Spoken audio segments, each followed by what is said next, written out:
fala, de Manuel María. O idioma é a chave coa que abrimos o mundo, o salouco máis feble, o pesar máis profundo. O idioma é a vida, o coitelo da dor, o marmurio do vento, a palabra de amor.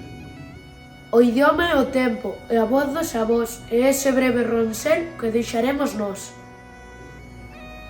O idioma é un herdo, patrimonio do pobo, máxicamente bello, eternamente novo. O idioma é a patria, a esencia máis nosa, a creación común, meirande e poderosa. O idioma é a forza que nos xungue e sostén. Se perdemos a fala, non seremos ninguén. O idioma, o amor, o latexo, a verdade, a fonte da cabroma, a máis forte irmandade. Renunciar ao idioma é ser mudo e morrer. Precisamos a lingua se queremos vencer. Galicia, de Manuel María.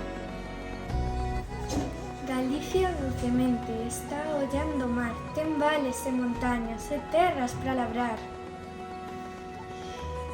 Ten portos mariñeiros, cidades e labregos, cargados de traballos, cargados de trafegos. Galicia unha nai, velliña, soñadora, na voz da gaita ríese, na voz da gaita chora. Galicia é o que vemos, a terra, o mar e o vento, pero hai outra Galicia que vai no sentimento. Galicia somos nós, a xente máis a fala. Se buscas a Galicia, en ti tes que atopala.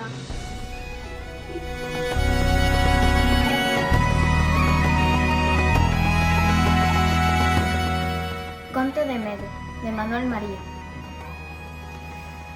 Según rezan contos vellos e moi antigas consellas, os lobos feroces comen as inocentes ovellas.